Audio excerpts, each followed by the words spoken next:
June 21 നടക്കാനിരിക്കുന്ന NEET റീടെസ്റ്റുമായി ബന്ധപ്പെട്ട് രാജ്യം വലിയൊരു ചർച്ചയിലാണ്.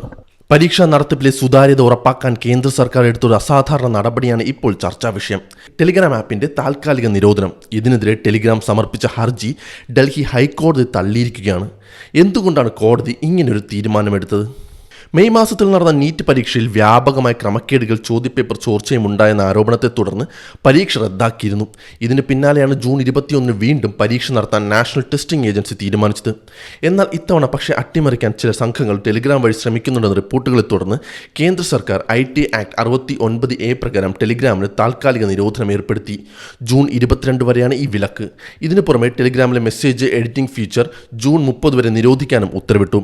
പഴയ ചോദ്യപേപ്പറുകൾ എഡിറ്റ് ചെയ്ത് പുതുതായി ചോർന്നു എന്ന രീതിയിൽ വ്യാജ പ്രചരണം നടത്തുന്നത് തടയാനാണ് ഈ നടപടി. ഈ വിഷയത്തിൽ ഹൈക്കോടതിയിൽ നടന്ന വാദങ്ങൾ വളരെ ശ്രദ്ധേയമായിരുന്നു. ടെലിഗ്രാം വാദിച്ചത് ഇതാണ്: കേവലം ചില ഗ്രൂപ്പുകളിലെ നിയമവിരുദ്ധ പ്രവർത്തനങ്ങളുടെ പേരിൽ 15 കോടിയിലധികം വരുന്ന ഇന്ത്യൻ ഉപയോക്താക്കളെ എങ്ങനെയാണ് തടയാൻ കഴിയുക? ഇത് ആവിഷ്കാര സ്വാതന്ത്ര്യത്തിനുമേലുള്ള കടന്നുകയറ്റമാണെന്നും അവർ വാദിച്ചു. തങ്ങൾ ഇതിനകം 900-ലധികം ലിങ്കുകൾ നീക്കം ചെയ്തിട്ടുണ്ടെന്നും ടെലിഗ്രാം അറിയിച്ചു. എന്നാൽ കേന്ദ്ര സർക്കാർ മുന്നോട്ട് വച്ച വാദങ്ങൾ ഗൗരവകരമായിരുന്നു. ടെലിഗ്രാമിൻ്റെ ആർക്കിടെക്ചർ തന്നെ കുറ്റകൃത്യങ്ങൾക്ക് വളമാകുന്നുവെന്ന് സർക്കാർ വാദിച്ചു.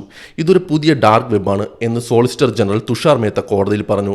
എളുപ്പത്തിൽ ബോട്ടുകൾ ഉണ്ടാക്കാനും ഫോൺ നമ്പർ മറച്ചുവെക്കാനും പഴയ സന്ദേശങ്ങൾ എഡിറ്റ് ചെയ്യാനും കഴിയുന്നത് തട്ടിപ്പുകാർക്ക് വലിയ അവസരമാണ് നൽകുന്നതെന്ന് സർക്കാർ ചൂണ്ടിക്കാട്ടി.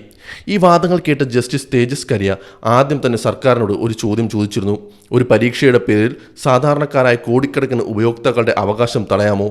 എന്നാൽ വെള്ളിയാഴ്ച പുറപ്പെടുവിച്ച വിധിയിൽ സർക്കാർ നടപടിയെ കോടതി പൂർണ്ണമായും ശരിവെച്ചു. കോടതിയുടെ കണ്ടെത്തലുകൾ ഇവയാണ്: IT ആക്ട് സെക്ഷൻ 69A പ്രകാരം ഇത്തരം അത്യാവശ്യ ഘട്ടങ്ങളിൽ നടപടിയെടുക്കാൻ സർക്കാരിന് പൂർണ്ണ അധികാരമുണ്ട്. സർക്കാരിന്റെ നടപടി അമിതമല്ല, മറിച്ച് ഏറ്റവും കുറഞ്ഞ നിയന്ത്രണം മാത്രമാണെന്നാണ് കോടതി നിരീക്ഷിച്ചത്.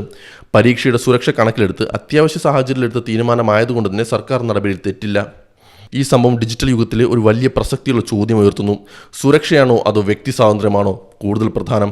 ഇന്റർനെറ്റ് ഫ്രീഡം ഫൗണ്ടേഷൻ ഉൾപ്പെടെയുള്ളവർ ഈ നിരോധനത്തെ ഒരു മുറിവിന് ബാൻഡേഡ് ഒട്ടിക്കുന്നത് പോലെയുള്ള താൽക്കാലിക പരിഹാരമെന്ന് വിശേഷിപ്പിക്കുന്നു. എന്തായാലും ജൂൺ 21 നീറ്റ് പരീക്ഷ സുഗമമായി നടക്കുമോ എന്ന് രാജ്യം ഉറ്റുനോക്കുകയാണ്. ഇനിയൊരു പരീക്ഷാ ക്രമക്കേട് ഉണ്ടാകരുത് എന്ന പൊതുബോധമാണ് ഇത്തരം കർശന നടപടികൾക്ക് പിന്നിൽ. ഈ വിധി വരും കാലങ്ങളിൽ സോഷ്യൽ മീഡിയ പ്ലാറ്റ്ഫോമുകൾ എങ്ങനെ പ്രവർത്തിക്കണം എന്നതിനെ സംബന്ധിച്ച് വലിയൊരു ചർച്ചയ്ക്ക് തുടക്കമിടുന്ന് തീർച്ചയാണ്. നീറ്റ് പരീക്ഷ റദ്ദാക്കിയതിനെ തുടർന്ന് കുട്ടികൾ ആത്മഹത്യ ചെയ്യുന്ന ഒരു രാജ്യമാണിത്. പക്ഷേ ഇപ്പോഴും മറ്റൊരു വിമർശനം മുമ്പോട്ട് വരുന്നുണ്ട്. ടെലിഗ്രാം VPN ഉപയോഗിച്ച് ഇപ്പോഴും ഉപയോഗിക്കാൻ കഴിയുമെന്നാണ് വിമർശകർ പറയുന്നത്. പിന്നെ ആരെ കാണിക്കാനാണ് ഈ നാടകമെന്ന് വിമർശകർ ചോദിക്കുന്നു. അതിനൊപ്പം തന്നെ ടെലിഗ്രാം ഇല്ലെങ്കിൽ മറ്റൊരു ആപ്പ് വഴി ചോദ്യപേപ്പർ ചോർത്തിയാൽ അത് അയച്ചു കൊടുക്കാൻ കഴിയുമെന്നും ആളുകൾ പറയുന്നുണ്ട്.